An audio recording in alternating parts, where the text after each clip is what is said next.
with no one left to care.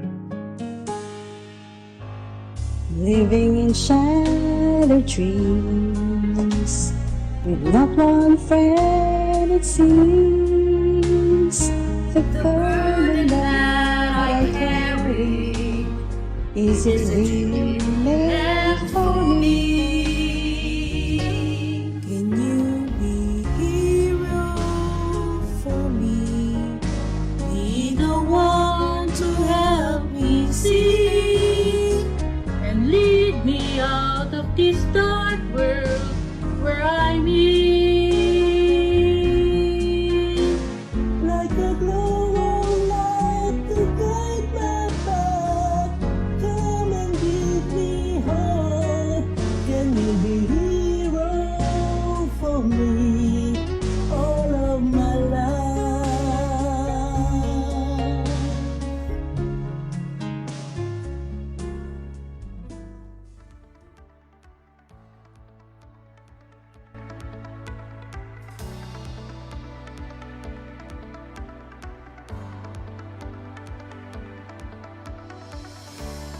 Alright, Hello magandang everyone! gabi. Yes, good evening po sa lahat. It's weekend and it's weekend with PsorPhil again. Now, bago natin umpisahan, of course, papakilala ko yung co-host ko today. Of course, I have here the president of the PsorPhil Pangasinan chapter, and he's also an active PWD officer, a president of the Aguilar Person with Disability Federation, and at the same time seated as the Secretary of Person with Disability in Pangasinan. Ayan, thank you so much, Coach Joms. And of course, good evening, everyone. Happy weekend. I hope you're enjoying so far.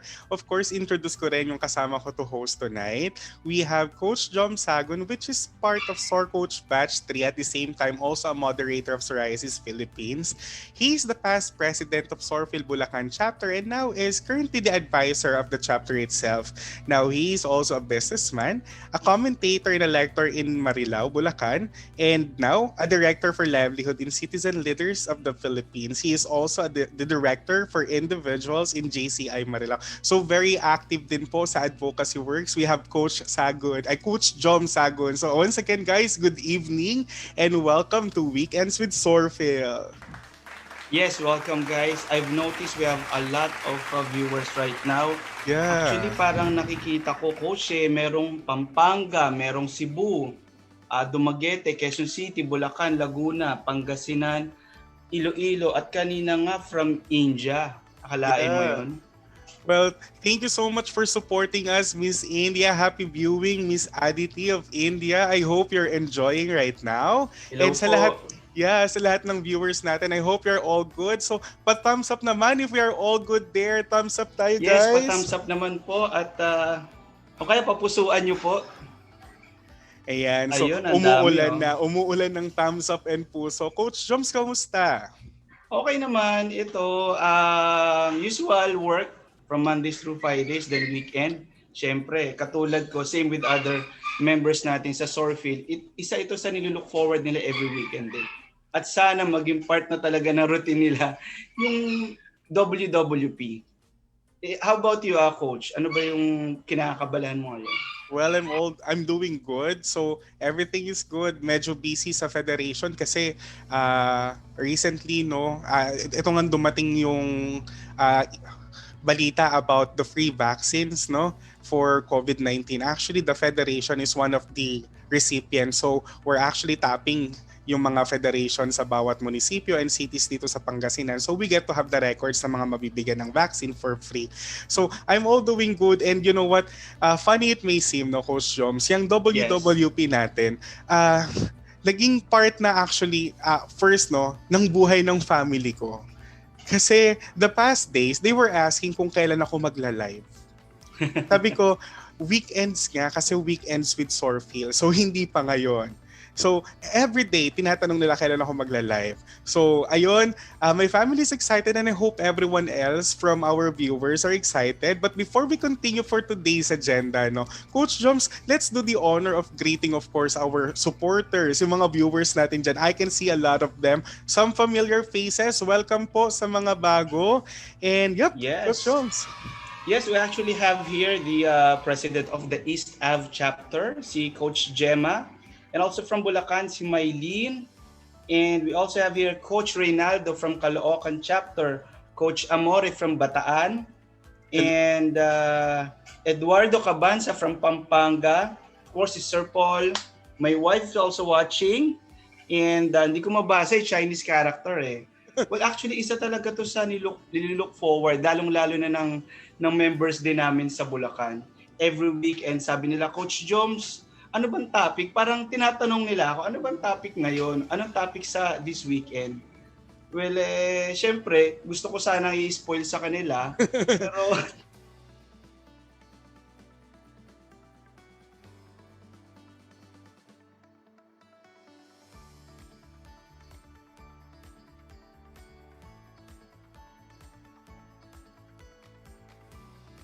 Pero magkaroon ng edge agad. Yeah. Well, actually, Coach Joms, every time someone asks me kung anong topic, I always say na it's actually a surprise. But sinasabi ko rin, no, for sure magugustuhan mo, so watch out.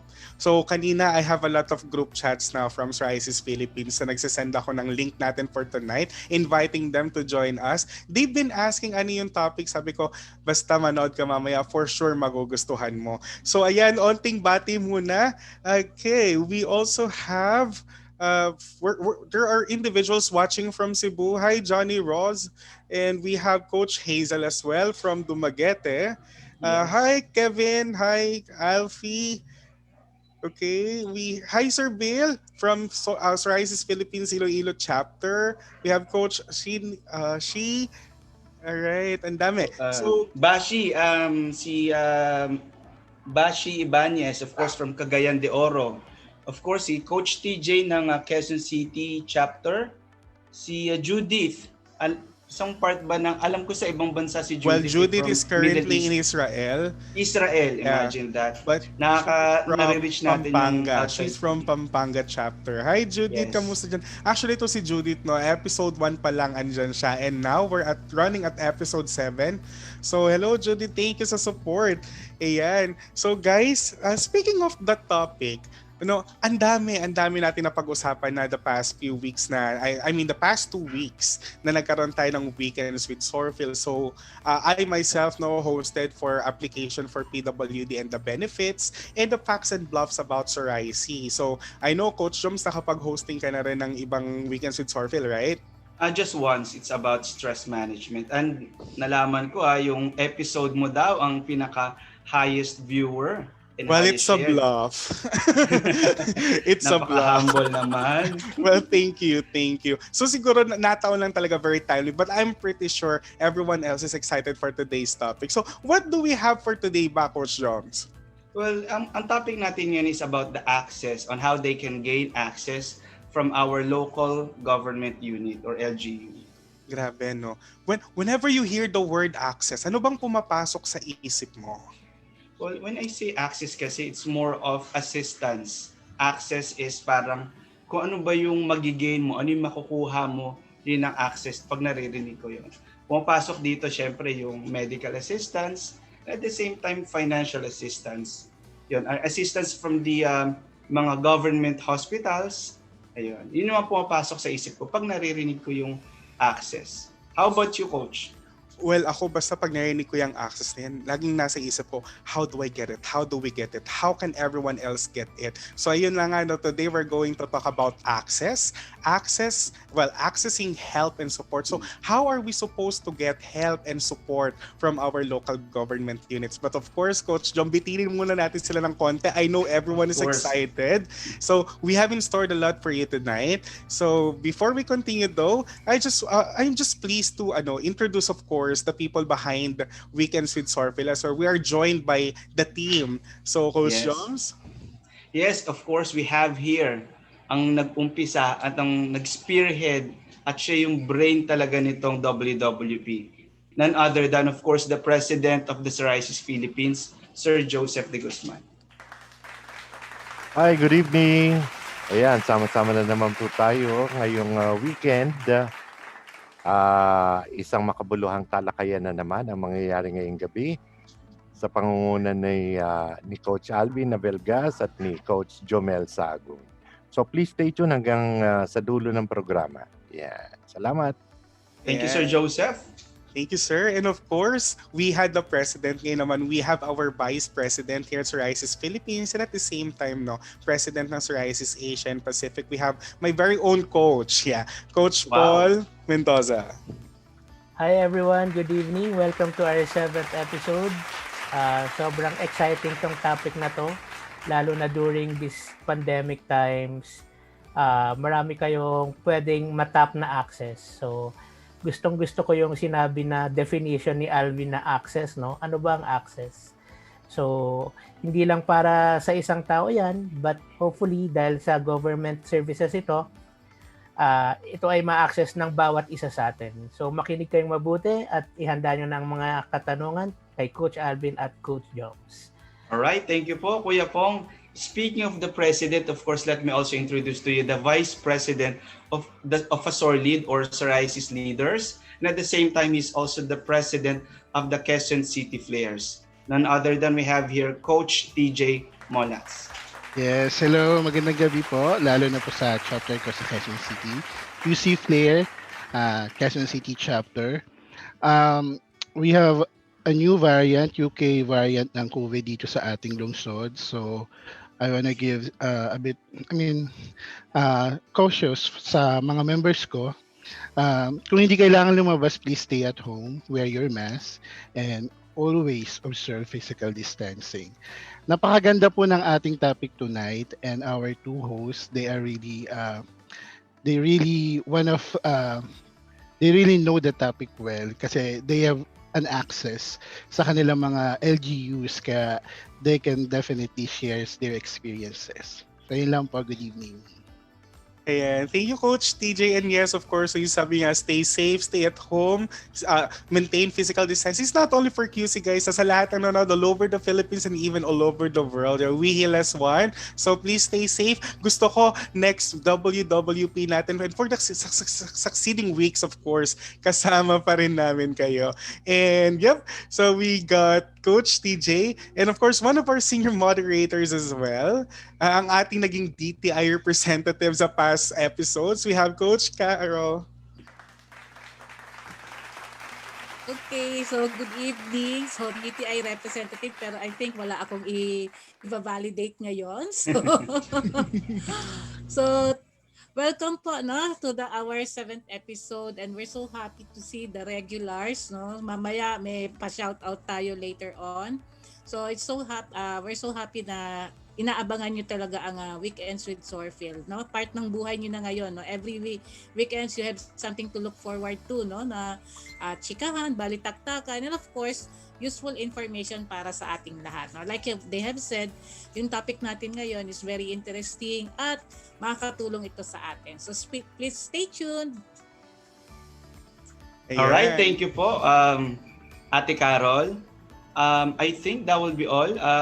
Coach Alvin, Yes, sila yung mga of course. kasama natin ngayon sa broadcasting ngayon. Yep, sila yung mga kasama natin. But of course, I just don't want na iwanan, of course, the person behind this broadcasting. Hindi siya able to grade, but you have shout out Coach Joms for doing well for the technical team. Thank you.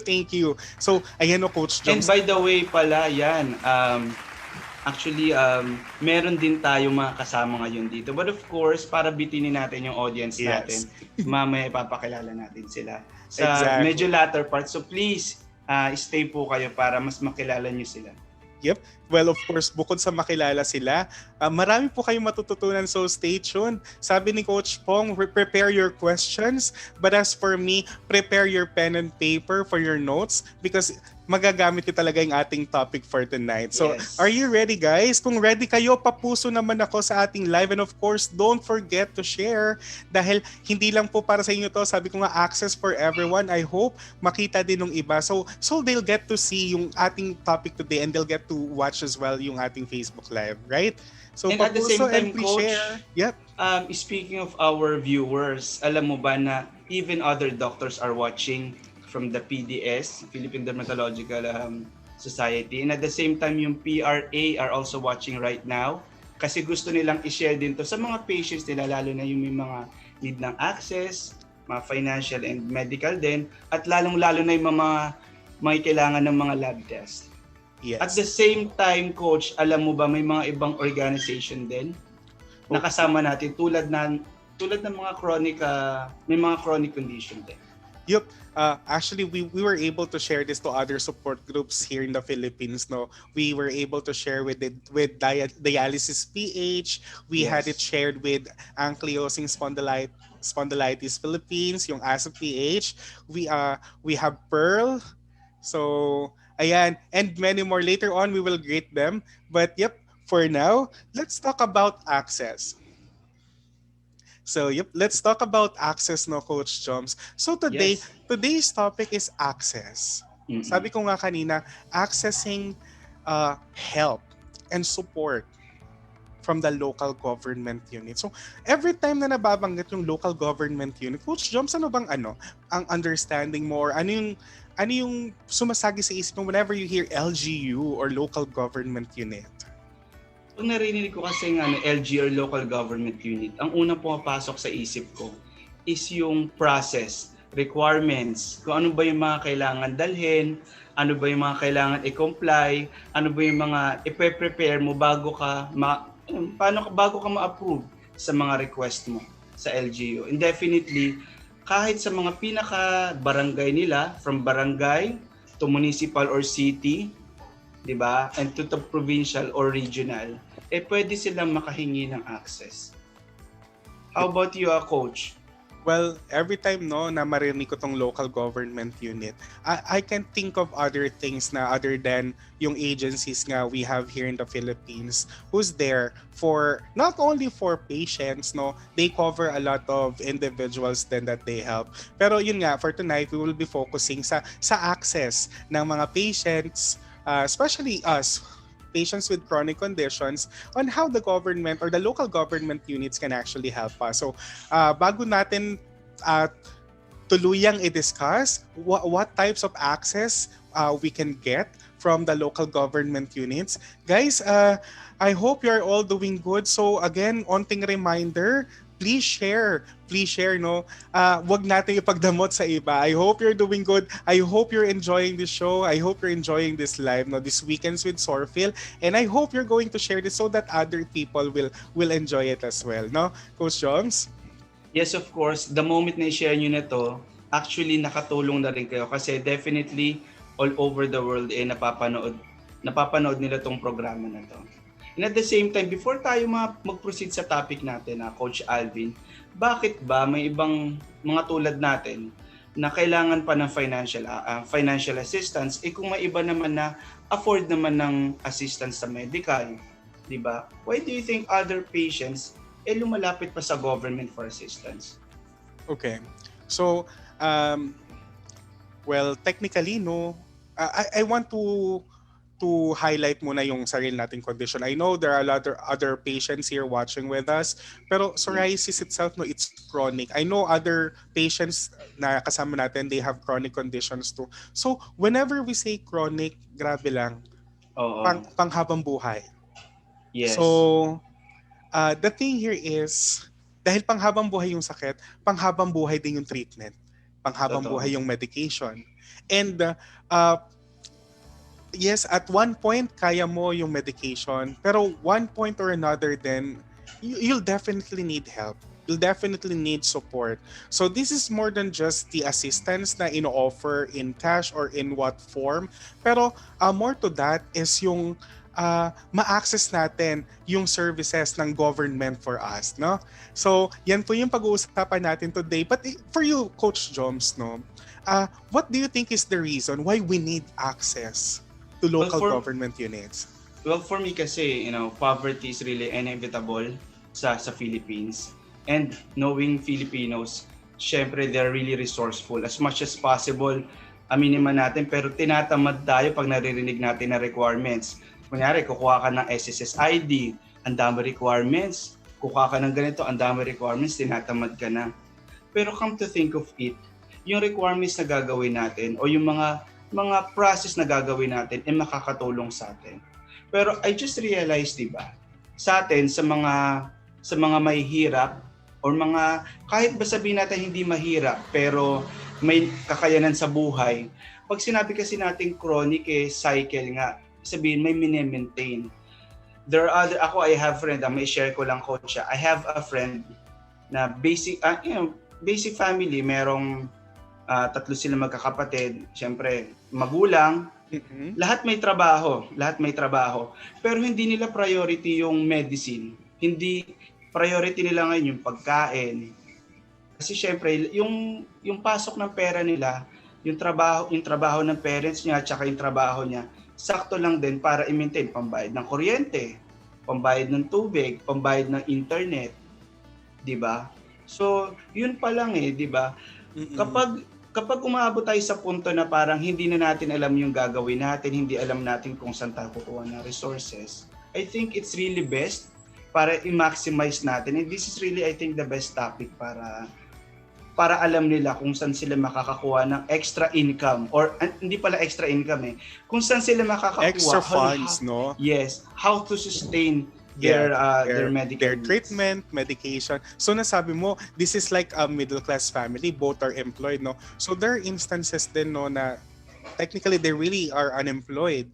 Tapos maybe they're unemployed because of the condition or they got unemployed for other reasons. Pero 'di ba, ang hirap na sa employed, what more sa hindi. So this night we're going to talk on how we can help these people by letting them know how they can access the and what help are the and things support from the LGUs. Yeah.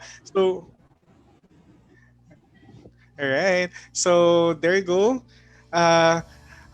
Sabi ko nga kanina, marami tayong pag-uusapan tonight. So, please stay with us. So, ito, we just wanted to share with you guys. So, we have a rescue program. Well, we started the PsorPhil rescue program before, and we don't have actually enough funds to sustain sa dinami-dami ng psoriasis patients dito sa Philippines. So sabi nga, 1 to 2 million Filipinos has psoriasis. So not everyone needs to be rescued, pero there are instances na kailangan talaga nating tumulong. Now, we can only do so much, but yung access to local government units is what we're strengthening so that other patients will need not to experience yung itong nakikita nyo sa screen, no? Like Nanay Lilia. Well, she's one of our PsorPhil patients rescue. She's 63 years old. Well, ako gusto ko pag senior citizen na ako, okay na yung buhay ko Pero look, she's 63 but she's suffering from psoriasis and she's from Eastern Samar. Now, kasama niya lang ngayon, she's living with her sibling and niece. And she really needs medical assistance for her medicines and laboratories. As you can see on the picture itself, no, grabe yung erythrodermic type of psoriasis. Yeah, that is the severity itself. So, ito yung kamayan paa niya. Grabe yung paa niya. Sa mga kasamahan kong patients, I know you don't want this to happen to your own condition. But not only to their condition, but also if they have a family member, they really don't want to see that happen to their loved ones. Yes, and yun nga, we also have this girl, she's Jessica, she's suffering from pustular and plaque type psoriasis. So currently bedridden din. Well, she is requiring a wheelchair for mobility. We're working on it, but sabi ko nga, we can only do so much. Now, we from the team, we do the PsorPhil rescue program, but we need your help. So mga kabalat, at one point or another, you are needing help, we are needing help, and we help each other. So it's a nature of being of a Filipino. So please help our kabalat. Well, you can definitely send your cash donations below. We're flashing it, yung ating BDO, Paymaya, and GCash account. Any help will be appreciated so we can extend help to those who are in need. And of course, babalik din sa inyo yan.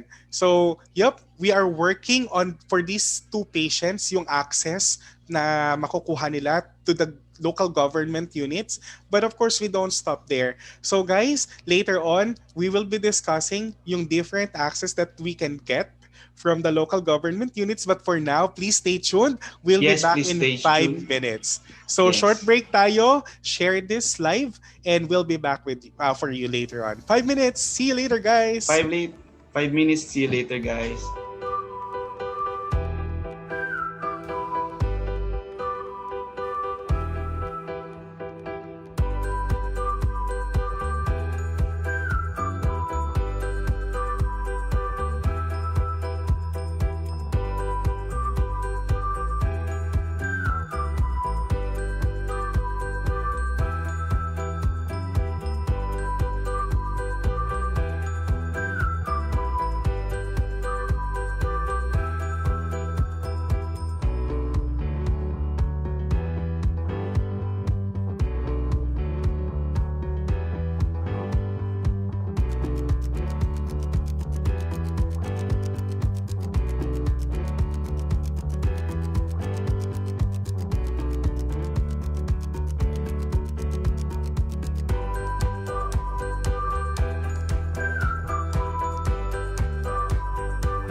Hi guys, welcome back. So thank you po sa pag-stay. Of course, everyone are really waiting kung ano nga ba yung access or ano nga ba yung mga process or requirements na dapat nilang gawin.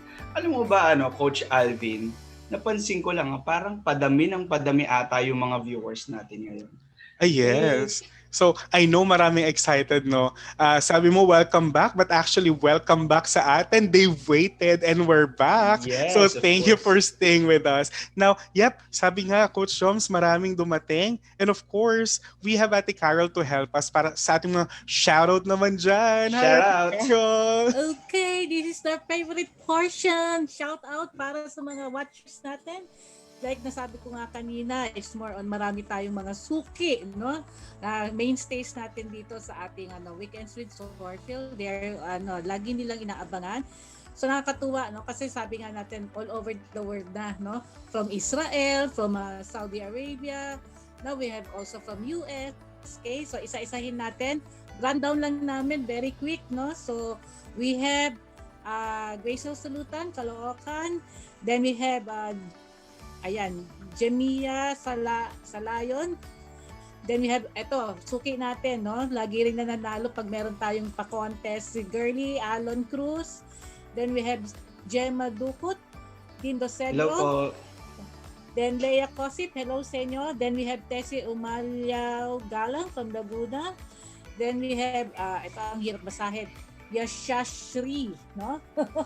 Then we have also Kuya Bill. Hello, mainstay din natin. Then we also have, ang ating isa sa mga original SOR coaches din natin, Cheya Kunanan. Hello, isa sa mga unang nag-tune in. We have also Coach Sai. Siya yung guest natin last time. Then we also have shout out daw for QC Flares, Dumaguete SOR Club. We have Iloilo SOR Club as well. Shout out yan. Then we have Jennifer Mista. We have Christinaan, no? Coach Christinaan din, no? Then we also have Ritz Sardona. We have si Virgie. Hello, Virgie. No? Isa rin sa mainstays natin na SOR coach. Hello, Coach. Hello. Hello yan sa kanyang anak. Okay? Then we also have si Kuya Dude sa Pampanga. Coach, SOR Coach Bat 7. Okay? Then we also have, si Coach Cleofi. Okay? Si Paul Cleofi nandito rin, hindi nawawala. Okay? We also have Ate Awi. Hello, parang si Ate Awi, looking forward lagi na makita ang ating mga DJs natin with the Weekends with PsorPhil. Okay? So that's it for now. Ayan. Back to you guys. Thank you, Ate Carol. Thank you, Ate Carol. And again, guys, thank you so much for your support. But we need more. So guys, like, heart, react, and share this live para maraming makapanood, no? What we have in store for you tonight. So guys, allow me to just share my screen. Kasi nga, sabi ko kanina, no?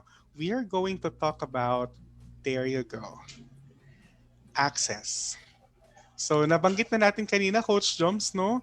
Yes. Kung ano ba yung dumarating sa isip natin whenever we talk about access. And yun nga, tonight we're here to talk about accessing help and support from our local government units. So,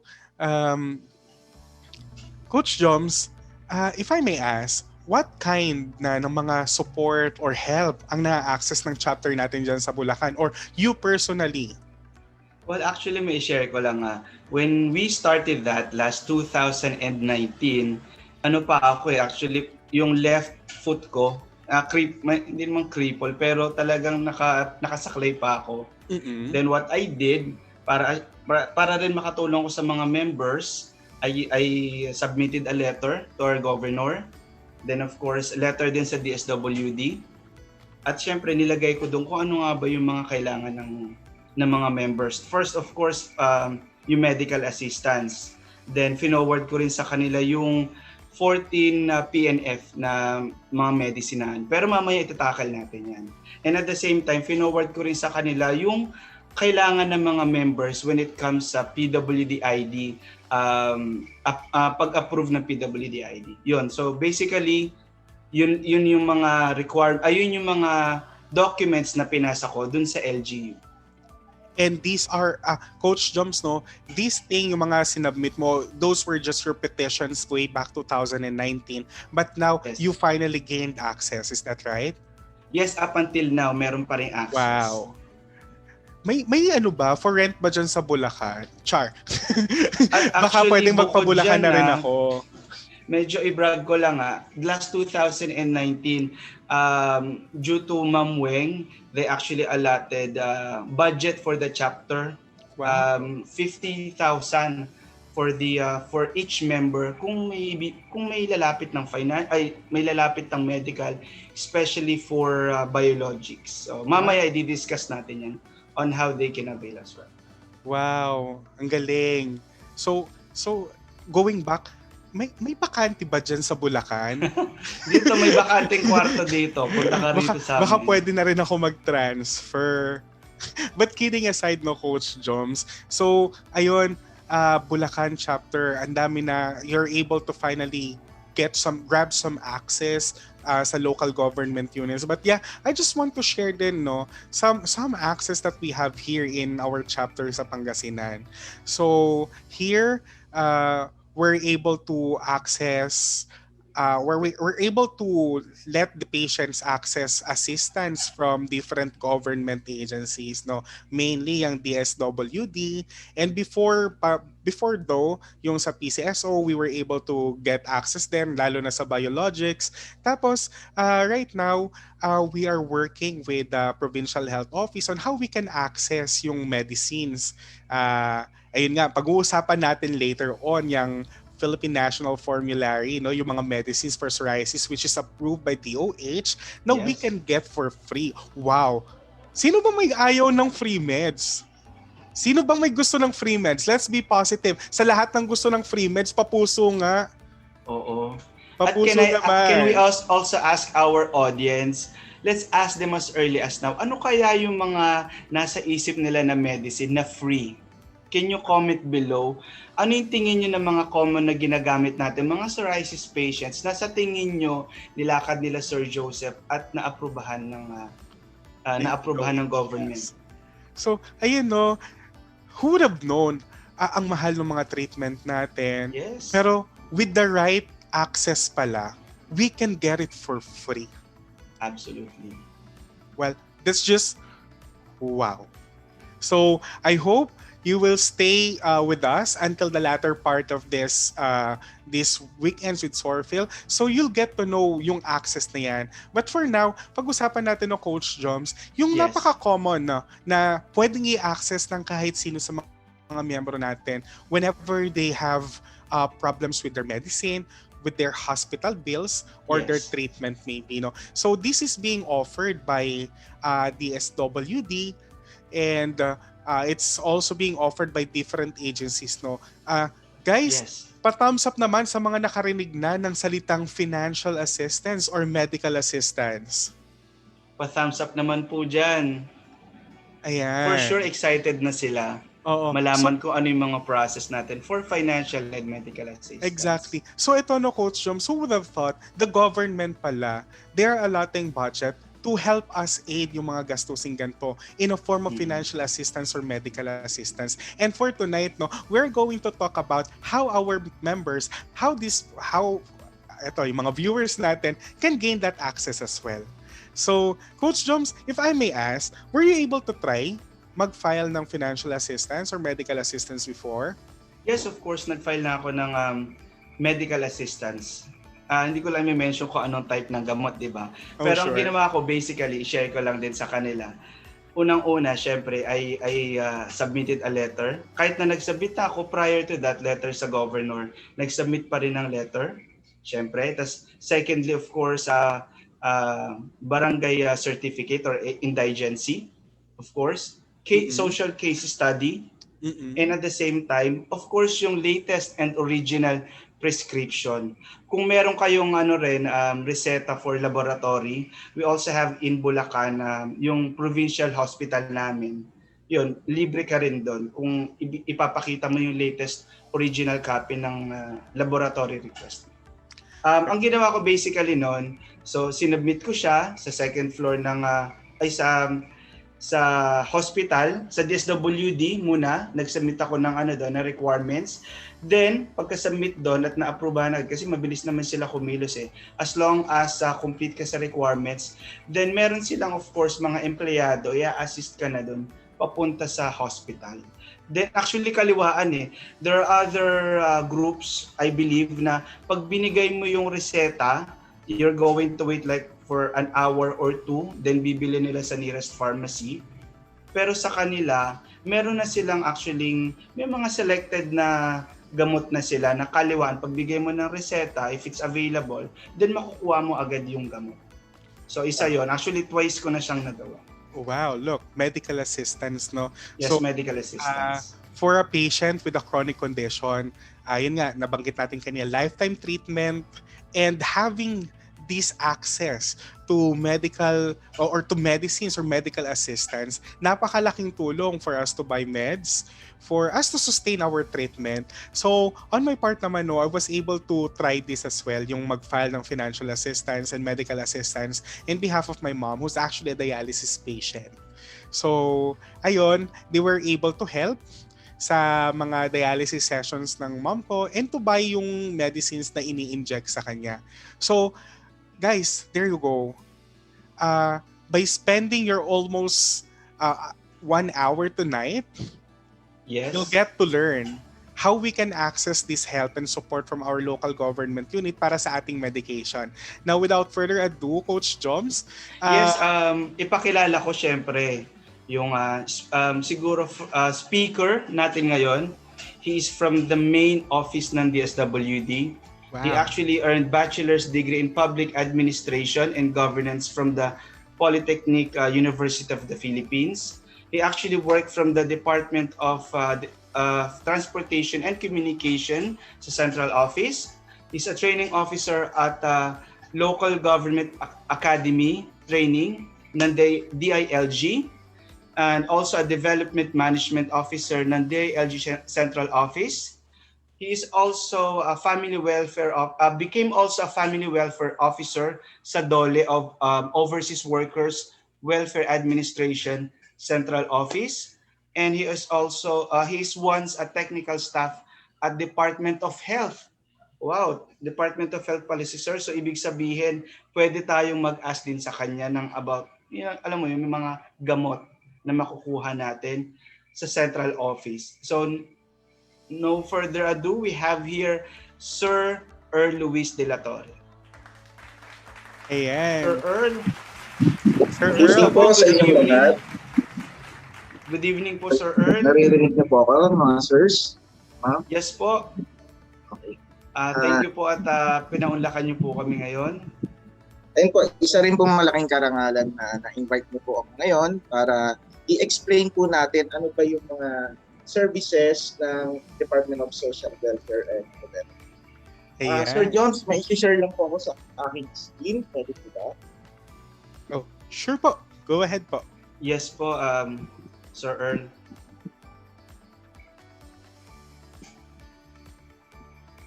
Nakikita niyo po ang aking screen.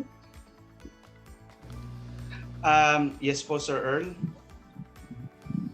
Okay. We can So see yun it nga, na po. sabi nga ni Sir Joms, okay, so nag-work na rin po ako sa DILG, sa DOTR, DOLE, OWA, DOH, and ngayon po sa DSWD.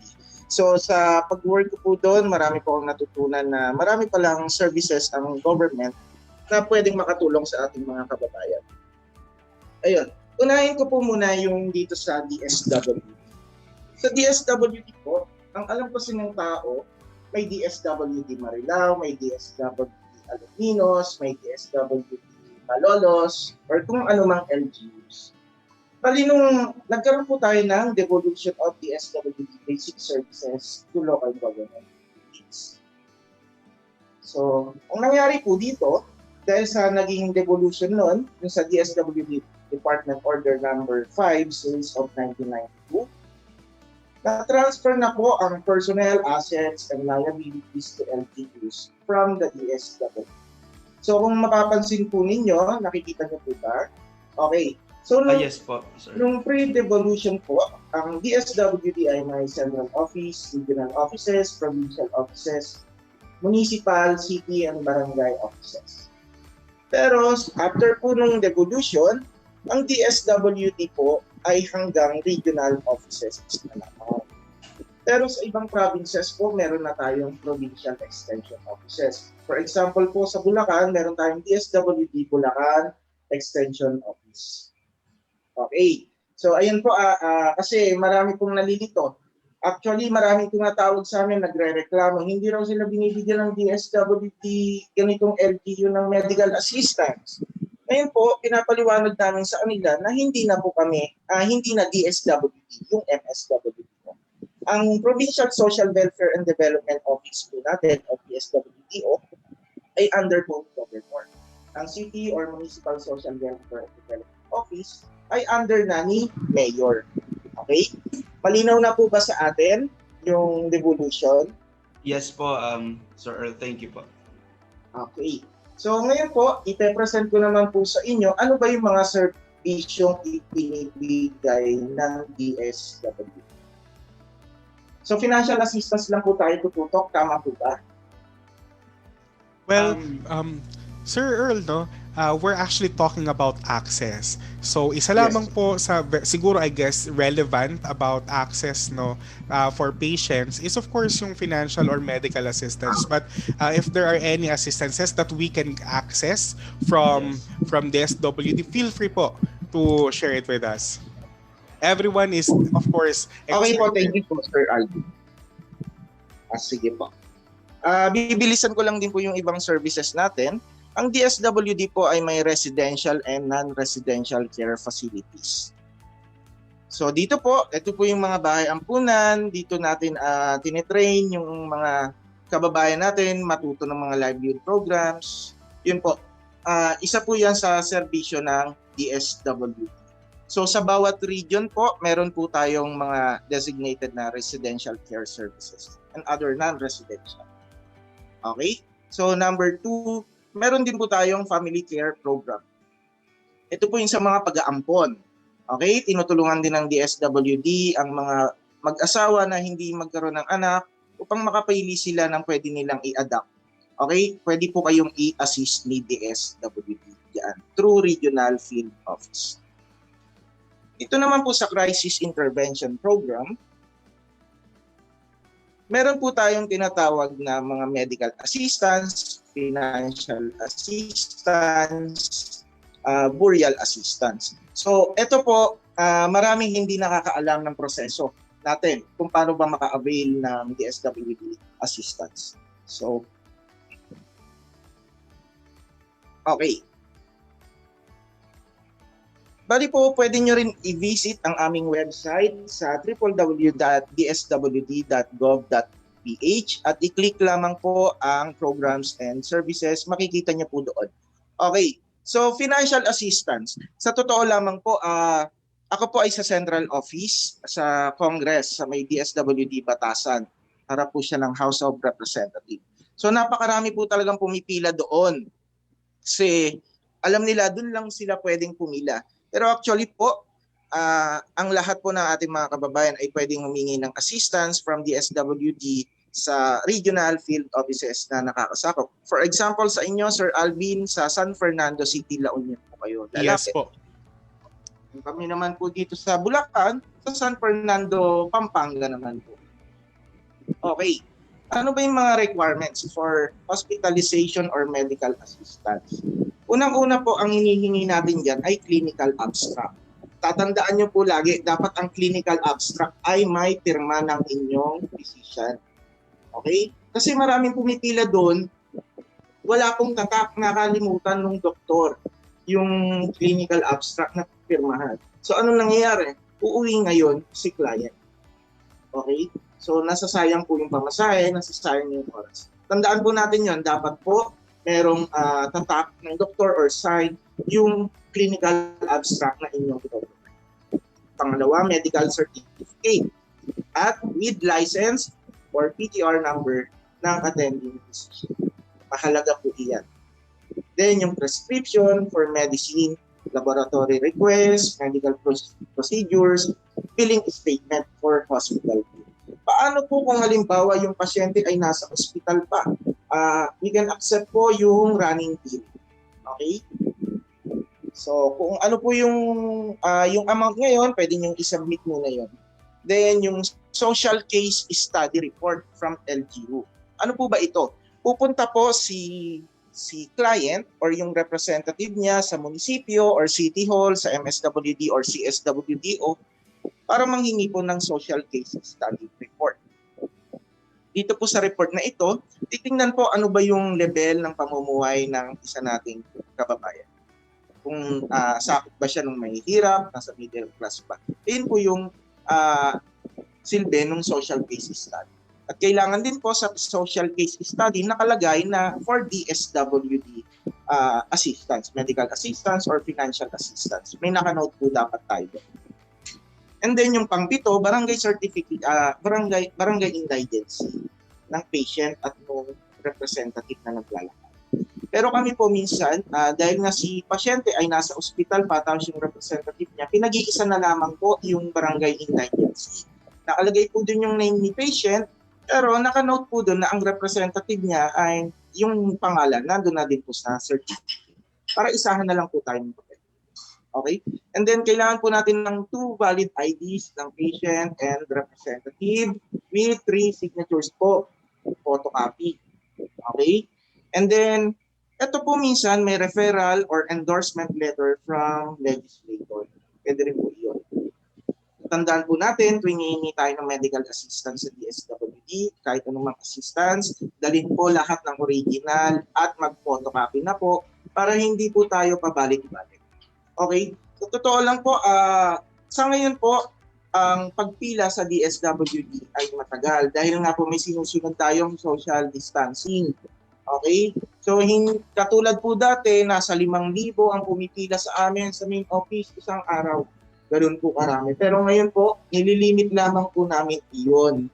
Okay? So, kung kayo po ay hihingi ng tulong sa DSWD Central Office sa Batasan, Quezon City, na-advise po namin kayo, pumila na kayo alas 5 pa lang ng umaga. Okay? Kasi napakarami pong proseso.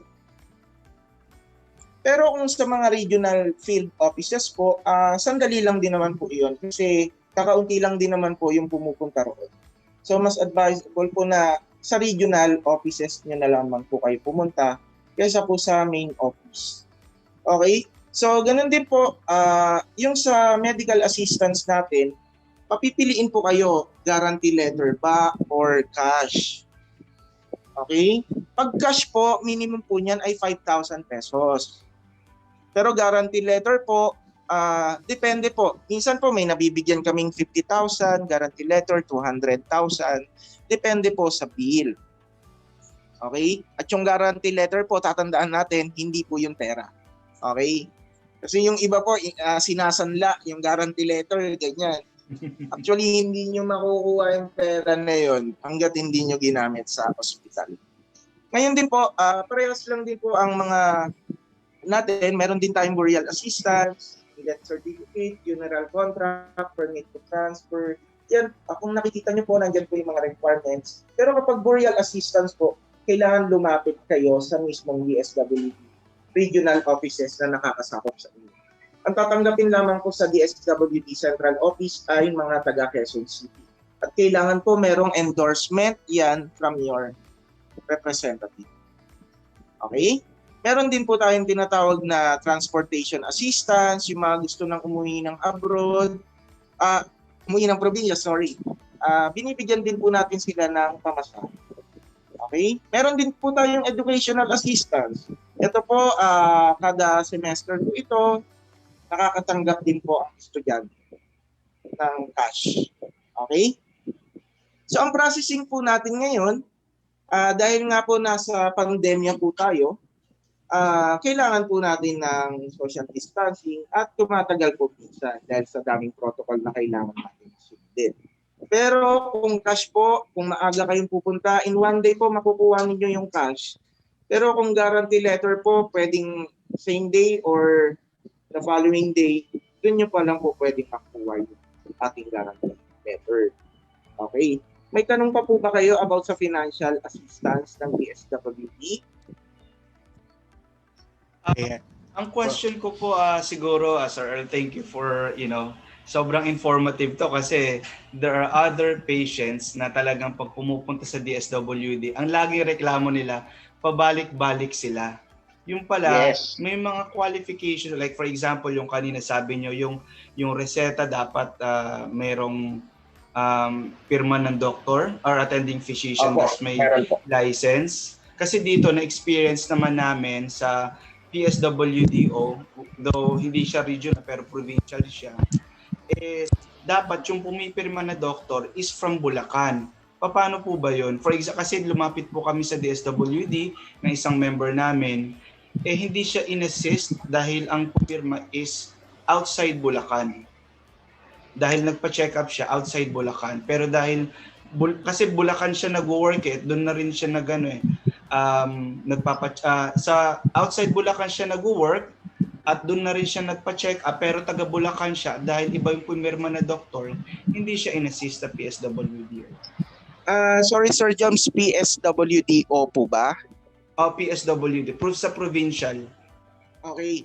Kasi po si PSWDO, nakatutok po siya sa mga residente rin talaga ng Bulacan.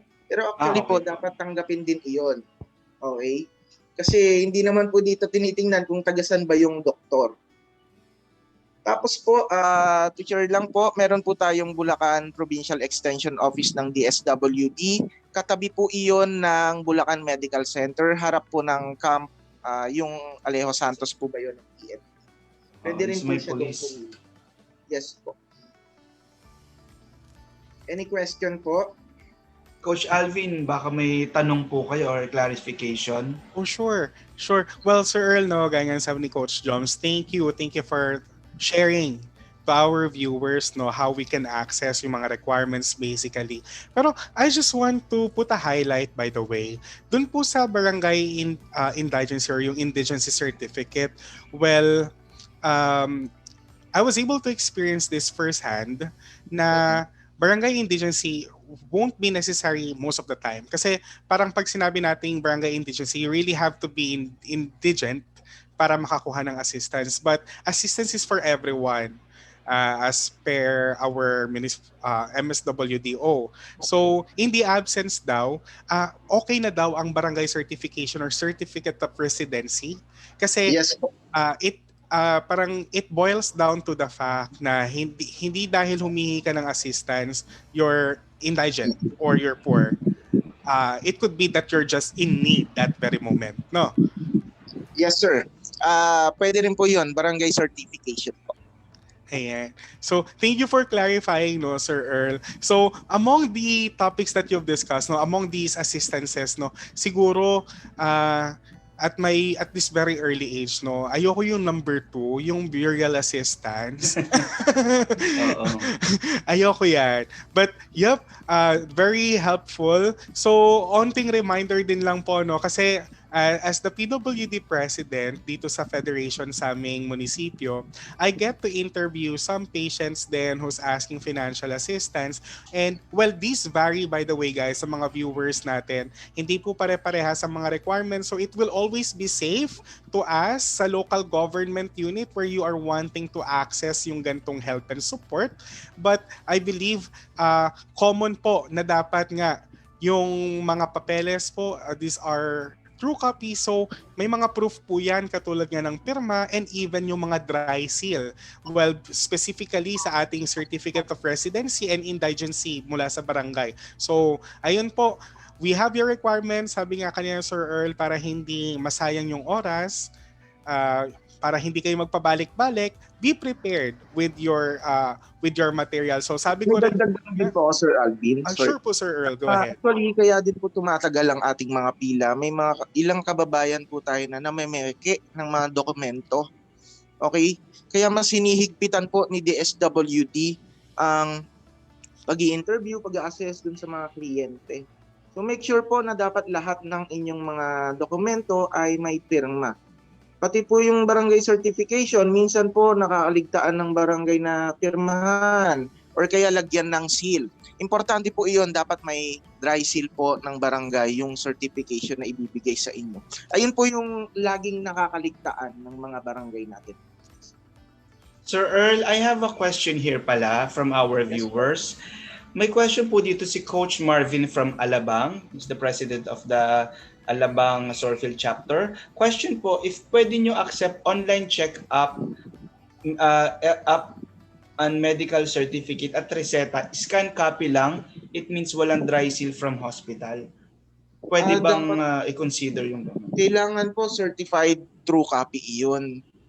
Lalo po kung mga galing sa computer, kailangan pa rin po original. Yun po. Okay. Okay. Well, thank you, Sir Earl, no? But, sorry, I'm not by any chance kinokontra yung sinasabi sa national office. Pero siguro, gaya nga ng sinabi mo kanina, nung when the authority was distributed to these local government units, they were able to create their own rules and protocols na on how they can process financial assistance.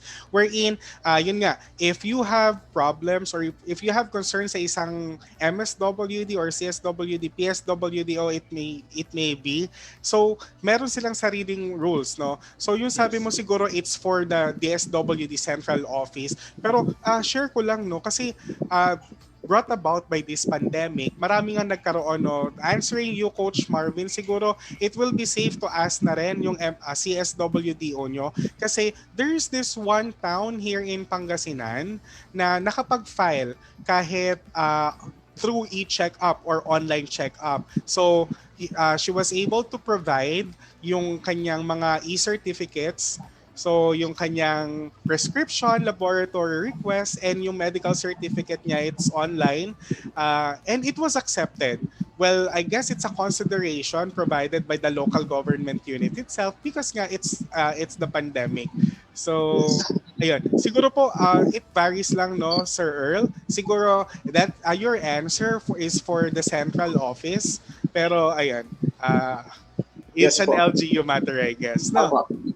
Depende na rin po yun sa guidelines na ibibigay ng LGUs. Ayan. So Okay. guys, thank you Sir Earl. And yep guys, sa mga viewers po natin tonight, I hope you're learning a lot. Sabi ko kanina, prepare your pen and paper, take down notes, and yun nga, if you have questions, we have Sir Earl to answer those, but if you have probably more specific questions, you can always inquire sa local government unit nyo. After all, we're accessing their help and support. So, right now, we are blessed to have Sir Earl from the national office, from Thank the you, central sir. office, no?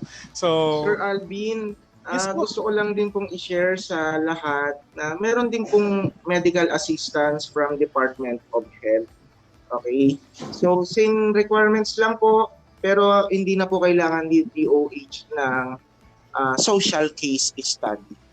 Pero make sure po na kayo ay nagpapa-hospital dun sa mga DOH hospitals. For example, Jose Reyes, Yes. Irod, yung mga ganun po, San Lazaro.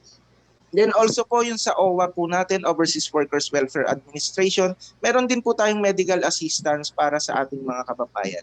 Kahit matagal na po kayong naging OFW, pwede pa rin po kayong lumapit sa OWA.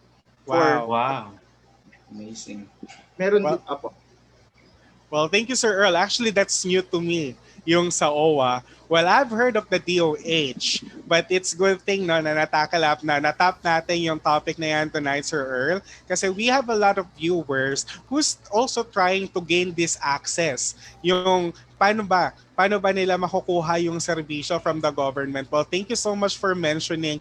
Now, Sir Earl, anything else you wanted to share about access na pwedeng magamit ng mga kasamahan natin, mga viewers natin? Okay. Maliban po sa OWA, sa DOH, meron din po tayo sa PCSO nga, tapos sa Office of the President, nagbibigay din po sila ng medical assistance. So ayun po, yung sa mga PSWDO po natin, MSWDO, meron din naman po sila lahat.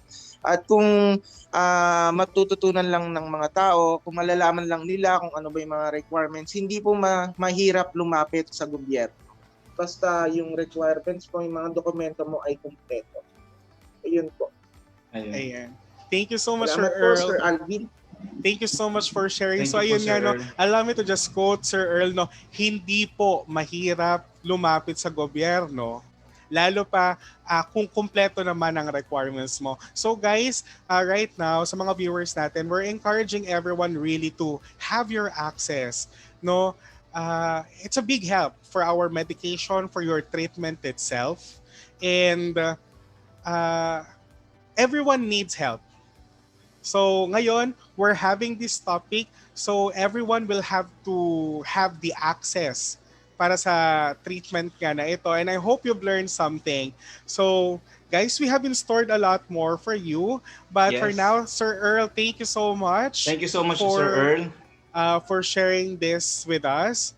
So Alright, so syempre bago po tayo mag-break, so syempre on our next topic sa after ng break na to, may papakilala kami sa inyo. Ito naman ay isang patient para makita naman natin kung ano yung side niya at kung papaano ba yung ano bang mga preparasyon, ano ba yung mga hinahanda niya, ano ba yung mga experience niya habang nagsasubmit ito sa ating local government unit. So please stay tuned at babalik pa rin kami. We will have another 5-minute break. yeah, and before we go on break pala no, Coach Joms, I just want to tell everyone na we're all reading your comments. Later on, Yes. we'll get to answer your questions. So please stay tuned sa mga nagtatanong. Sasagutin namin kayo later on. But for now, share this page, give us a heart, and later on, let's talk more about access. We'll be back in 5 minutes. All right, see you. NCD, the non-communicable disease, takes more life than anything else. 71% of people die of NCD. It's even higher with the low to middle income countries like the Philippines. Psoriasis is one of the risk factor that can develop into non-communicable disease like diabetes and cardiovascular disease. I am living with psoriasis for almost 19 years. Psoriasis is more than skin dip. I saw it spreading all over my body. And then when they told me that it is psoriasis, I asked myself, what is psoriasis? And then when they told me that it is incurable, my life turned 360 degrees. I don't like to go out anymore. And I'm worried that my sons will get it too. It's devastating. My husband has the biggest role. I want her to be happy, to let her feel that I'm really supporting her. He's the one who introduced me to Psoriasis Philippines. Every one of them has the disease that I have. So I feel that I found the place where I belong. Psoriasis Philippines as an organization has been very lucky to have as many volunteers in the forms of patients themselves. IFPA is our umbrella organization. They teach us how to talk to the government. They teach us how to lobby. They teach us how to ask for the things that we need. Psoriasis Philippines and IFPA share the same vision that no human must suffer from psoriasis. Here in Rizal Medical Center, we have partnership with Psoriasis Philippines. Our goal is really to improve their quality of life. Awareness is very important. People will think that you are infectious. Psoriasis is not a contagious condition. It will eventually develop comorbidities. That's the reason why we are really advocating early management of psoriasis. The problem is access to medicine. Usually the kind of patients who come over are the poor ones. It is very expensive to treat NCDs because these are the lifetime diseases. Psoriasis Philippines, they have this rescue network. Patients in severe form, they will bring it to our institution. So many dreams has been stolen by psoriasis. The mental health is very important for us to be addressed because a lot of us get depressed, get anxious. Many years ago, I've experienced the same thing. I lived like a hermit. It's very sad. We're going to rescue a boy tomorrow. So, 5 o'clock, pupuntahan kayo nila ng team. This is so severe. Masakit na yan. We'll try our best to save him.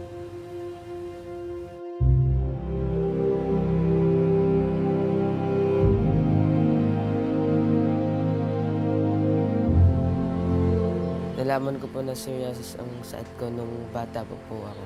Nakapekto po ang karamdaman ko dahil hindi po ako makalabas po dahil nahiya po sa aking karamdaman.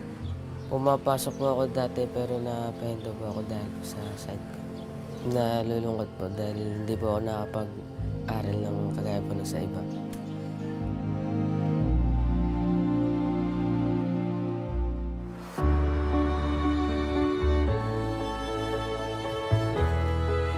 Usually, once we see the patients and manage them appropriately, we see drastic improvement for 1 to 2 weeks. Masaya po ako at nagkaroon po ako ng lakas na loob na marasa na po sa kagaya ko.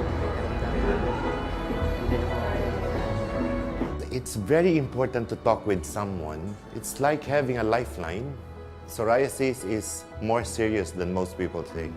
Patient must be helped. Policies must be crafted. You need to care for humanity. You need to care for their health.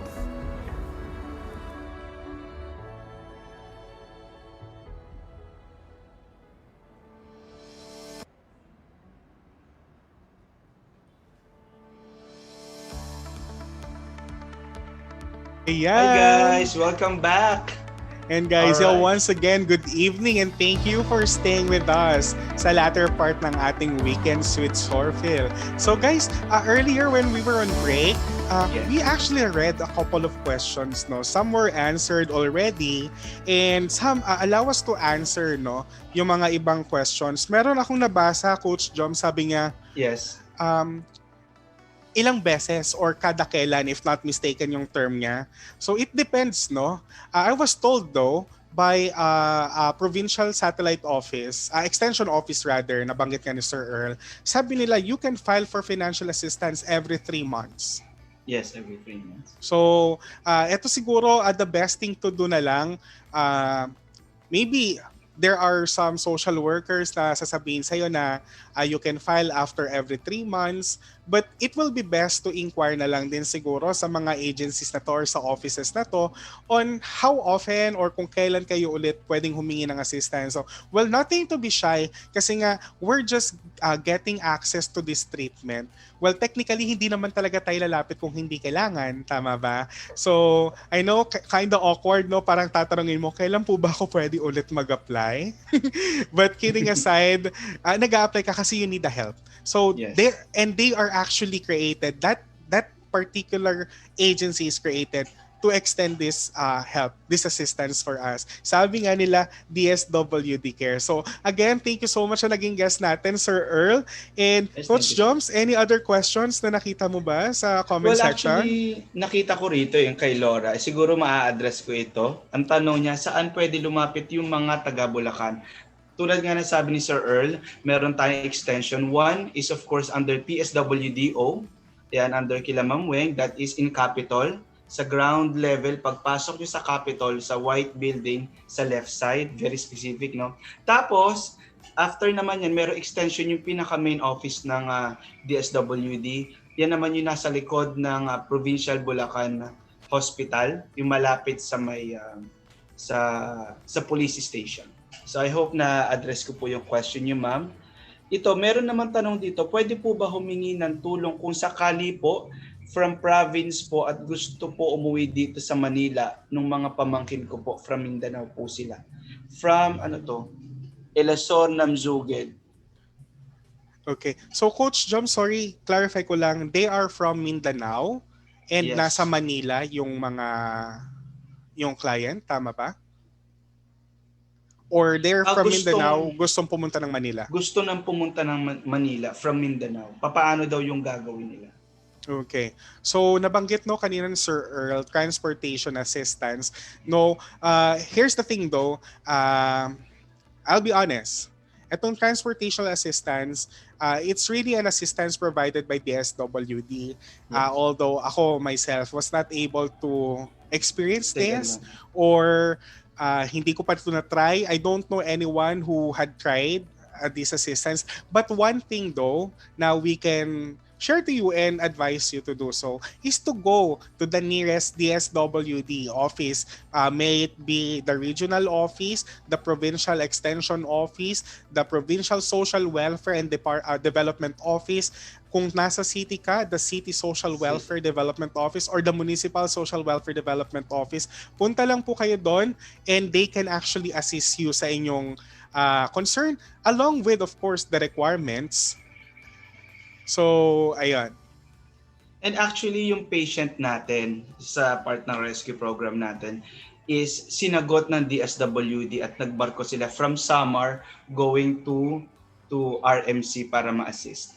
Wow. So, look, here's how dedicated the SWD is. So, sabi nga, hindi mahirap lumapit sa gobyerno. You just need the right requirements, no? So, make sure na okay to lahat. And of course, the SWD is here to help. And other institutions, of course. So, ngayon, nababanggit ko, DSWD is here to help. DSWD cares. Pero, I'm not sure no kung credible or makananiniwala ba yung mga viewers natin. Kung totoong naniniwala kayo sa akin, pa-heart naman ako dyan, guys. Oo, pa-heart naman dyan. Pa-heart naman, pa-heart. naniniwala ba kayo sa mga sinasabi ko tonight? But actually, ito po, no, more than of course yung sinasabi ko, book knowledge, experience ko myself, well, I believe iba pa din if you're going to hear it from someone else.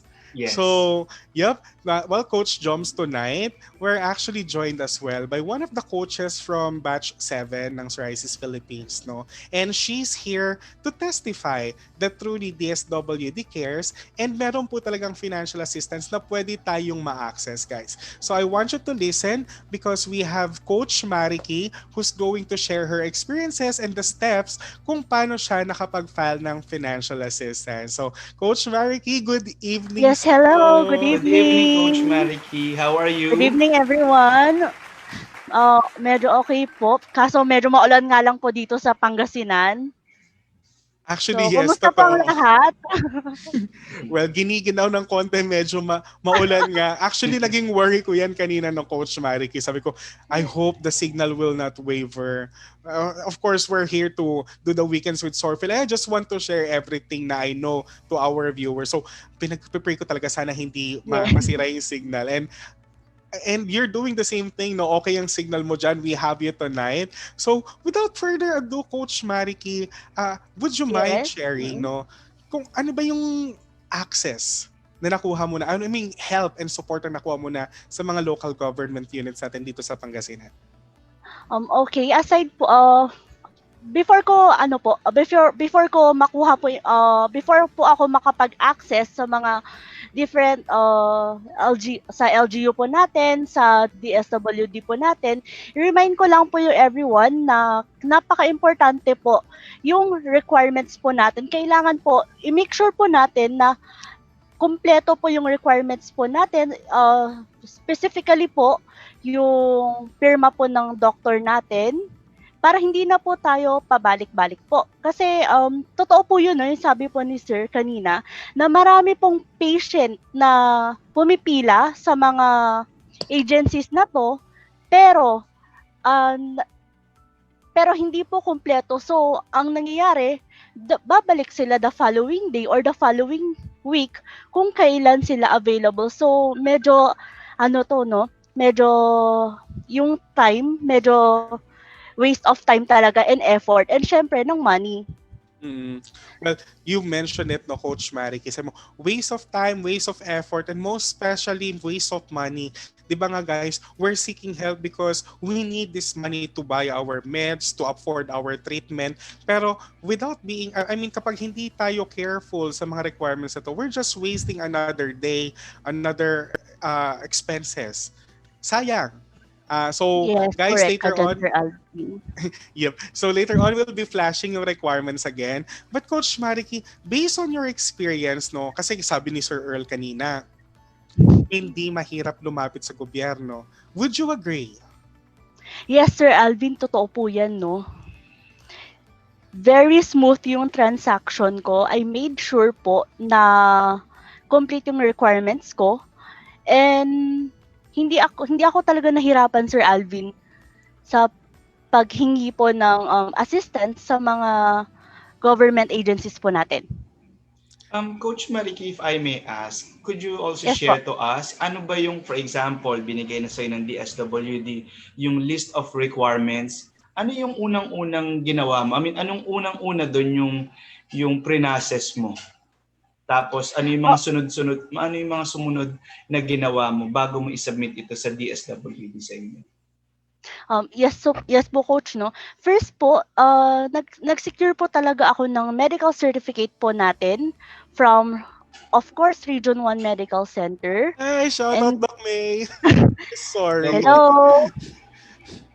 And then, I made sure, kasi po sa Region 1, no, first po, check up po muna.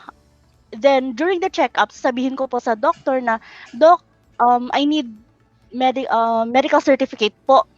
So, tatanungin nila kung bakit. So, sabihin ko yung reason, for phototherapy kasi talaga yon. So, and then, sabi ni Doc, okay, sige, kunin mo na lang sa record section.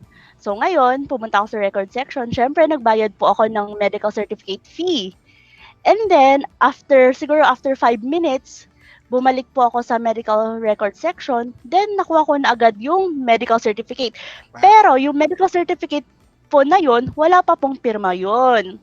So, ngayon, babalik po ulit ako kay doctor, kay derma, para papirmahan po ulit yung medical certificate na yun. So, yung medical certificate po na yun, it comes po in 2 copies po. So, yun po.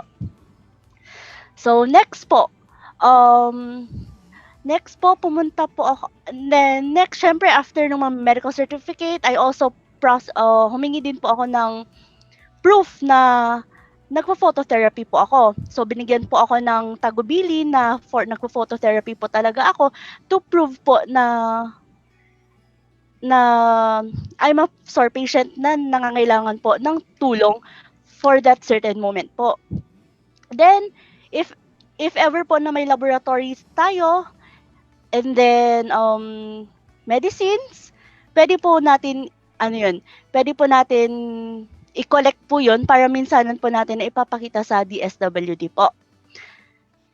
After po nun, syempre, nag-secure na rin po ako ng photocopy ng each documents po. Kasi, kakailanganin po ng DSWD po natin yung mga original copies po, then yung mga photocopies po, yun po yung may iwan sa atin para i-process po ulit sa hospital, yung mga need po na i-process po. And then, third po, we need valid ID po. So, that time po, ang ginamit ko is PWD po. PWD ID, so back-to-back po yun na pina-photocopy ko po. And then, when it comes po sa indigency and barangay certificate, actually, hindi na po ako hinanapan ng DSWD po natin. Sapat na po yung PWD ID ko to prove po na resident po talaga ako ng Pangasinan for a certain district po. So, yun po. So, the following day po, maaga as in super aga kasi may mga patients po na alas 3, alas 4 ng madaling araw, andoon na sila. So, we went there around 6 a.m. Pero kahit 6 a.m. to mind you po, no, napakahaba na po ng pila sa DSWD. So, siguro, we need po, magbaon po tayo ng water, ng food po natin, or even candies, para po habang nasa pila, may nakakain po tayo, hindi po tayo pabalik-balik na, I need to buy this, I need to this and that, mga ganun po. Para po, dire-diretso, smooth po yung transaction po natin. Regarding So yun pala po. dyan, Coach, sabi mo nga, di ba, kung what if since pandemic ngayon, would you Yes po. recommend na dapat may kasama ka para at least, for example, maihi ka or kailangan mong bumili ng extra water at nauhaw ka sa haba ng pila, would you recommend na dapat may kasama ka para magbantay on your behalf? Hindi po, coach, kasi po napaka-strict po ng dito po sa amin, ha. I'm not sure po with other DSWD kung paano nila hina-handle po yung may mga kasama po. Pero dito sa amin, as much as possible po, kung kaya mo naman po, 'wag na po tayo magsama ng kasama natin. Kasi po siyempre para ma-minimize din po yung exposure ng taong yon. Okay. And then sa mismong DSWD po, hindi na po sila nag-a-allow ng kasama kasi po marami na pong pumipila. So hindi na ayaw na po nila na masyadong, although may physical distancing, pero ayaw na po nila masyadong maraming tao doon po sa loob ng DSWD compound po. All right. Well, Coach Joms, Coach Mariki, before we continue, I just want to share some inputs. Coach Joms, regarding your question, kung kailangan pa ba ng kasama, well, experience nga po dito sa Pangasinan, it's no longer necessary kasi they're giving queue numbers. Wow. So, tinatawag naman yung number. So, as long as you have it with you, yung pila, well, kasi it's not the literal pila na first, second, third, fourth, or whatnot. Well, you can be at your safe space. So, ayun, you have your queue number, sinisigaw nila yung number na yon, and very limited because they're having quota sa number of clients to be assisted in the office. Well, ngayon lang po yung pandemya because we're observing some safety protocols, no? Pero I believe it's a different thing before the pandemic came. So, ngayon, very timely, no? Pandemic, laking tulong. Well, Coach Mariki, if I may ask, anong klaseng assistance ang na-extend naman sa'yo? Would you mind sharing? Yes po. Actually po, sir, financial assistance po yung hiningi po natin sa DSWD po. Actually, last December 30 po ata yun, or December 30 lang ako nakahingi ulit. Okay. So, financial assistance po. Wow. So, financial assistance. So, the DSWD na pinuntahan nyo, they actually extended help. They extended their support in a form of financial assistance for you to defray or para may panggastos ka sa meds. Tama? Para sa treatment, sabi mo, sa phototherapy. Yes, sir. Yes, sir. Yes, Coach. Wow. So there you go. Viewers, here we have Coach Mariki, a living testimony that DSWD cares, na meron nga talagang ganitong assistance, na may ganitong help and support na pwede tayong ma-access. And Coach Mariki, anything else you would want to share about accessing help and support from the local government units? When sa local government unit, actually po, dito po sa Mangaldan namin, sa Mangaldan, Municipality of Mangaldan, meron din po kaming financial assistance na ino-offer po ng LGU namin to our kababayans po. So, ang payo ko lang po sa mga kapwa ko kabalat na huwag po tayong mahihiyang magtanong kung ano po yung mga requirements na kailangan po natin para ma-access po itong mga assistance na kailangan po natin. Very, very smooth po ang transaction at very helpful naman po ang mga local government unit o mga employees, mga nasa agencies po natin to help you po para sa financial or any assistance po na kailangan natin. Okay. Wow. Siguro dagdag input lang dyan, Coach Alvin, since natulad nga na sabi ni Sir Earl kanina, yung mga requirements, it actually varies sa local government unit sa lugar nyo. Agree. So, tulad sa inyo sa Pangasinan, you don't require na yung barangay indigency, tama? And at the same time, yung... Not all LGUs So, there were LGUs. There were other LGUs. Yeah. Like us here in Bulacan, nire-require pa talaga siya. Actually, one of the first things na talaga dapat asikasuhin nyo, barangay indigency, of course, makukuha nyo sa barangay.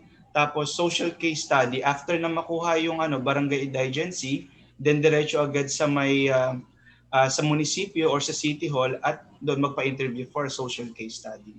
Then after nun, pag nakompleto mo na yung mga latest copy ng quotation ng medical mo, mga lab request and mga prescription, then doon ka na dediretso sa DSWD. But I believe there are some that needed ng endorsement. Kung sa provincial, kailangan ng endorsement from the congressman or congresswoman, sino mang leader ng district, di Well, ba? actually, Coach Joms, no, having that said, allow me to just share a personal experience I've had naman when I tried to seek assistance, when I tried to access help and support from the local government unit. So, I actually filed for a medical assistance in behalf of my mom, who is a dialysis patient. So, well, it's also a chronic condition. And kasamahan natin sila, actually one of the support groups that we have here in the Philippines, Dialysis PH. Sir Hello. Ray. Yeah, Sir Ray. We're Sir Ray, friends. taga Bulacan din yan. Yes, yes. Hello. Ayan, so Dialysis PH. So, they're actually one of the group of patients na kasama natin na who's working on how we can gain access sa local government. So, having that said, no, Coach Joms, nung ako yung nag-file in behalf of my mom, I was really nung first time ko, I was just hoping for a financial assistance. But actually, sabi nga, DSWD cares, madaling lumapit sa gobyerno, they actually offered more. I didn't know na pwede yung guarantee letter before. So, I was actually down na mabibigyan na sana ako ng outright na 5,000 na support noon para sa medicines ni nanay ko. Kaso, the social worker asked me, "Sir, gusto mo ba guarantee letter na lang? We just need an additional requirement." Sabi ko, paano po ba yung guarantee letter? Sabi niya, "Sir, we're going to shoulder 1 month worth of the dialysis cost. Pero kailangan mo magbigay ng social case study report." So I was like, saan ko po kukunin? So that was the time na bago ako. So ayun, it was explained to me, kailangan ko ng social case study report. I need it from our municipal hall. So I asked our MSWDO to furnish one for my mom. And yun, binigay ko, and hindi kami binigyan ng 5,000 outright cash, but my mom was given 34,000 worth of guarantee letter na shoulder yung one ng dialysis. So it happens. So sabi ko nga sa inyo, mabilis lang po ito. Mabilis lang pong makakuha ng ganitong support or help from our local government units. Kailangan lang natin yung mga tamang requirements, tamang papeles. Yep. Yes. So wag po mahiya magtanong, sabi nga ni Coach Mariki. Now, Coach Mariki, Coach Mariki, before we continue though, sa iba pang assistance, well, any other words that you have para sa mga viewers natin? Siguro ano po, basta wag po tayo mahiyang magtanong, and lumapit lang po tayo sa mga sa government agencies po natin. Yun lamang po. Alright, so thank you, Coach. Thank you.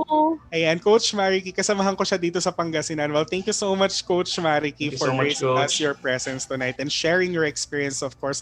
Now, Coach Joms, no, we've talked about DSWD, but actually nabanggit na rin ni Sir Earl kanina. More to do with DSWD, there are other agencies who's giving support na pwede natin ma-access yung help and support na yan. Na-highlight niya kanina ang DOH na more than the medical assistance DOH can offer, marami pa po actually pwedeng gawin or ibigay ang DOH. Well, just to share this, siguro nakaligtaan ni Coach Mariki, well, DOH or siguro yung mga municipal health offices, yung mga offices sa munisipyo and city, MHO and CHO. Yeah, they're actually giving out free meds din. So, nabanggit natin kanina yung 14 na medicines for psoriasis. So without further ado, no, Coach Joms, let's talk about the Philippine National Formulary of Medicine na ibibigay or pwede nating ma-access for free yung mga ganitong gamot.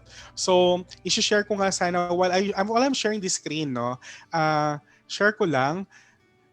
Here, basically doon, kina Coach Mariki in Mangaldan, we're able to seek help sa medication ng isa naming kasamahan dito who has diabetes. So, may mga ganun po. well, we got a box of medicine for free na ibigay po namin sa member namin dito sa Pangasinan. And ayan, may access to treatment tayo. We just need to know how we can get this Yes. access. So, without further ado, no, Coach Joms, let me share my screen and you can see it now, right? Yes, of course. Ayan. So, ito po. Alright, so ito, Alright, nabanggit so na yung mga requirements kanina. So we're all good with that. Now here, let's talk about the 14 medicines approved by the Philippine National Formulary. formulary. So Coach Joms?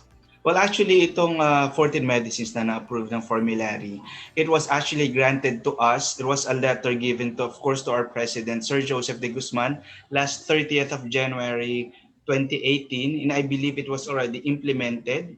So, syempre, I hope, and I'm actually knocking sa lahat ng LGU, sa lahat ng province, kasi I believe hindi pa talaga lahat ay fully aware sa mga gamot na to. So please, if may mga viewers tayo from the government, if you can see this on our screen, ito po yung mga gamot na pwede nyo pong i-grant or i-provide sa mga patients na may mga psoriasis if it is really part of their latest prescription. So, number 1 na po dyan sa 14 medicine natin is the calcipotriol plus betamethasone.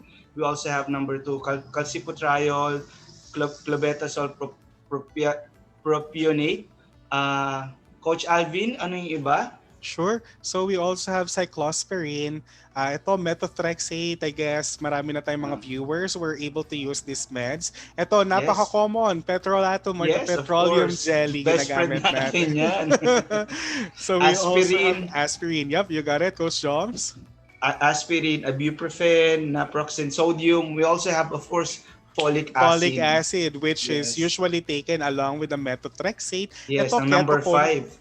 Yeah, we also have ketoconazole. Of course, multivitamins napaka-necessary in Lalo times of na ngayong pandemic. Yeah, mismo. we also have salicylic acid, tacrolimus. Now, no, Coach Joms, these are medicines approved by the PNF. So, having that said, these are the meds na pinopondohan na dapat ng government. Exactly. But gaya nga ng sinabi mo kanina, how come there were LGUs who's not able to access these medicines for free yet sa mga government institution? So this one guys, it's something that we need to work on hand in hand. Yes.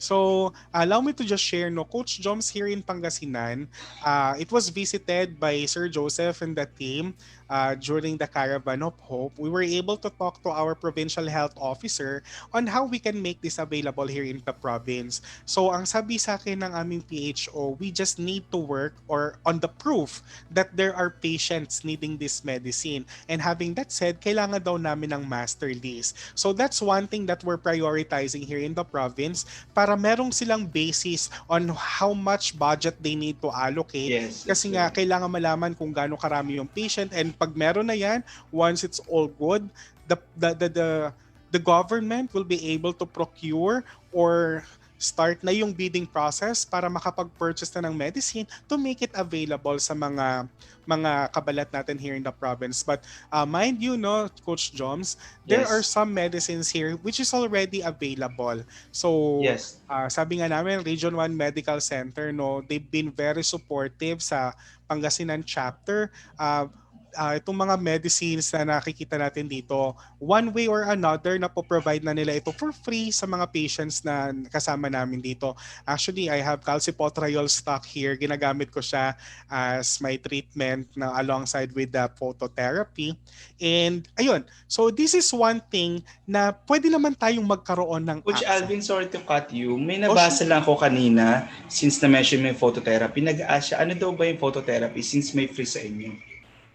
Oh, sure. Well, actually, that's one more access na i-share ko sana later on. But yeah, since nabanggit nyo na guys, I guess we're all good now with the 14 medicines. Anyway, Yes. it's also available online. But yep, what is phototherapy? So isa po ito sa mga treatment for psoriasis. It's a systemic treatment using UV lights. So, ako po personally, pinapasok po ako sa isang malaking cabinet na punong-puno ng UV lights. Right now, I'm on 15 minutes ng stay, and I am actually, I would say 95 or 98% clearance na from the lesions. Wow. Yeah, thank you to R1MC for giving it for free. Now, wow, free. So, yeah, this is one of the access stories na gusto ko lang i-share, no. R1MC is a government-owned hospital. It's owned by DOH. And one of the projects na ginawa ng dermatology department is to provide free treatment sa mga patients nila. And one of that is yung phototherapy nga. It was from a budget na supposedly gagamitin sa World Psoriasis Day last 2020, but then it was diverted to have these phototherapy sessions for free. And I and Coach Mariki were enjoying that along with the other members here. So there Yes. you go, guys. Government, madali lang silang lapitan. So Totoo. lagi namin sinasabi, we just need to access the right way on how we can access this. And I know this entire night won't be enough para Yes. pag-usapan natin lahat yung access na yan. And I'm just glad that for tonight, no, Coach Joms, we're able to Yes. put a highlight on how we can access treatment sa how we can access financial assistance and medical assistance sa DSWD, sa DOH, and how we can work on the 14 medicines na pwede nating uh, ma-access for free sa mga government institutions owned by the Department of Health. So, ayun guys, if you have questions, guys, we do encourage you to, of course, message us sa fan page, Psoriasis Philippines. We are here to respond sa inyong mga tanong. And kung meron mang mga tanong na hindi nasagot today, sorry, we only have limited time as well. But we ensure, babalikan namin yung mga comment section. We are going to answer. And if you have other questions, feel free to message nga Psoriasis Philippines fan page so we can help you out. And guys, flash on the screen is yung ating mga kabalat. Sabi ko nga, we have the PsorPhil Rescue Program. By the way, guys, we have The GoFund. we have guidelines then, no? So if the SWD have their guidelines, PsorPhil also has their guidelines, no? So here we have two qualified kabalats who are in need of help. So ayan, flash here on the screen is we have Jessica Jessica. now, and the other patient we have Lilia. From So Sam. yun nga po guys, we need help. We can only do so much. We're trying our best, but we do need your help so that we can better the lives of this kabalat suffering from psoriasis. So, guys, I'm afraid We have extended too much na, Coach. Yeah, we've actually extended so much time na. And I guess, no, Coach Joms, nangangamoy part 2 ito. Oo, pa-thumbs up naman dyan bago Sino ba tayo may gusto ng part 2? Sino ba yung mga nabitin dyan? Pa-thumbs up naman. So there you go, guys. I am also rooting for part 2. Meron na akong utang sa inyong part 2 ng PWD. And here we go again for the part 2 ng ating access. So ayun guys, nakikita ko ang daming thumbs up, ang daming heart. Thank you for the support. Thank you guys. So we hope to see you again for our future episodes with Weekends with PsorPhil. But before we say goodbye, our farewells and our see you agains, guys, we just want to invite you tomorrow. Tomorrow, yes. So tomorrow's topic is actually body positivity, self-love, and makeup live session with also our own kabalat, Helen on Fleeks. So guys, sa mga ladies natin, viewers there, we encourage you to bring your makeup kits or tools as we have an awesome prize for the winner with prize. We have giveaways, we have a lot of things that you can look forward to. At sa mga kasamahan natin dyan ng mga lalaki, we don't wear makeup, but we encourage yung mga wives, girlfriends nyo to watch with us for another exciting Weekends with PsorPhil night on our episode 8. So that will be tomorrow, still streaming live at 8 p.m. See you at 8 p.m. Yep. So for the now, Coach Joms, I guess we're really extending so much. But Yes. guys, thank you so much for staying with us tonight. Yes, thank you See for staying sa with us ating tonight. Part 2. Again, this is your Coach Alvin. And again, this is your Coach Joms. And hope everyone's are enjoying your weekend and have a good night po. Have a good See you night and happy tomorrow. weekend. Bye-bye.